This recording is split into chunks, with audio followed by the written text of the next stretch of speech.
Olá, amigos. Vamos fazer uma pequena avaliação dos critérios ecocardiográficos para se fazer o diagnóstico do prolapso da válvula mitral. Classificado como tipo 2, movimento excessivo da válvula mitral, na classificação de insuficiência mitral de Carpentier, o prolapso mitral é provocado por alteração degenerativa da válvula mitral, que pode apresentar vários graus, desde o mais leve e mais frequente, denominado deficiência fibroelástica, que afeta principalmente a região central do folheto posterior, segmento P2, até a forma mais grave, síndrome de Barlow, que afeta todos os segmentos da válvula mitral. O principal critério para o diagnóstico do prolapso mitral é a observação do deslocamento superior do ponto de coaptação, que não acompanha o movimento do anel mitral em direção ao ápice durante a sístole ventricular. Em condições normais, o anel mitral se desloca em direção ao ápice do ventrículo esquerdo durante a sístole ventricular, como nós vemos aqui nessa imagem, o deslocamento do anel. O ponto de coaptação também se desloca em direção ao ápice, acompanhando o anel, como podemos ver aqui na figura, mostrando esse deslocamento anterior do anel mitral. Assim, quando colocamos ambos os movimentos do anel mitral e do ponto de coaptação, nós vemos que ambos se deslocam na direção do ápice ventricular esquerdo durante a sístole ventricular. Quando existe prolapso mitral, entretanto, devido ao afilamento e alongamento das cordoalhas, o movimento do ponto de coaptação não acompanha o movimento do anel. Nós vemos aqui o movimento do anel, num caso de prolapso mitral, e aqui nós vemos que o movimento do ponto de coaptação é mínimo, não acompanhando esse movimento do anel, como vemos aqui quando combinamos ambos os movimentos. Esta observação é muito importante e é o ponto clave para realizar o diagnóstico de prolapso da válvula mitral e deve ser sempre realizado no corte paraesternal longitudinal. Alguns exemplos de prolapso mitral: prestar atenção ao ponto de coaptação, aqui, que não acompanha, então, o movimento do anel mitral. Nesse aqui também, o ponto de coaptação fica parado, e nesse outro exemplo, o ponto de coaptação fica parado também. O abaulamento superior do folheto da válvula mitral, o prolapso em si, deve ser também visualizado em outra posição ecocardiográfica para validar o diagnóstico. E, em geral, nas posições apicais de 4 câmaras, de 2 câmaras, ou de apical longitudinal ou 3 câmaras. Outro importante parâmetro para o diagnóstico do prolapso mitral é o refluxo mitral, caracteristicamente mesotelesistólico.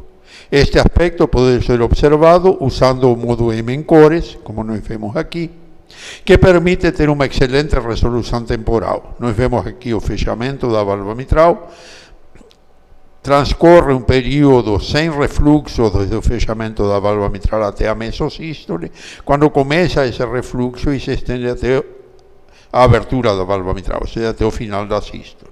Esse é um prolapso mesotelesistólico.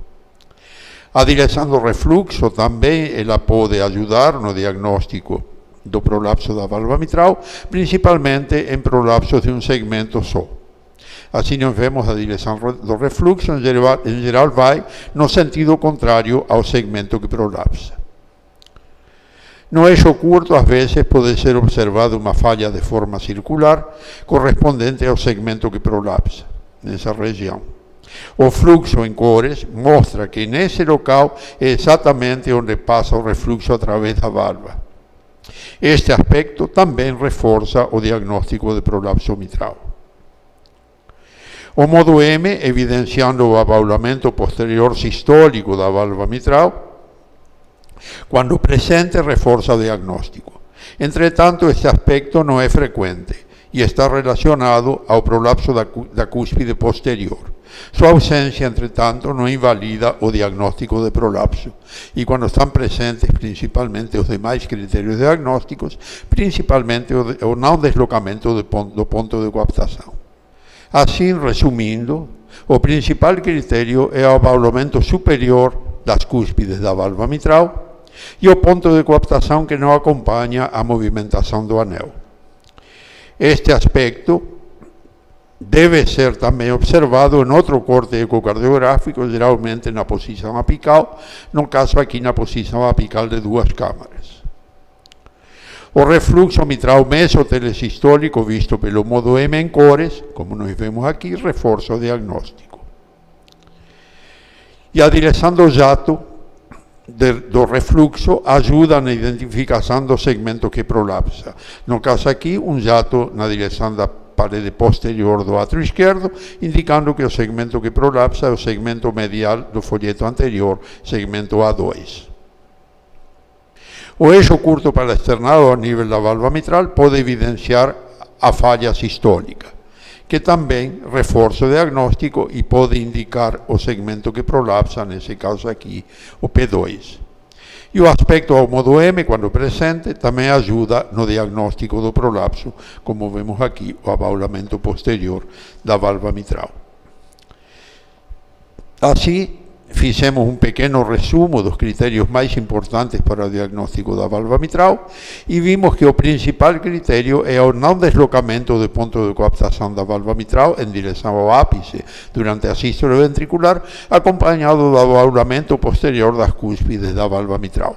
Este diagnóstico deve ser sempre realizado no corte paraesternal longitudinal e visualizado em outra posição ecocardiográfica. Até a próxima.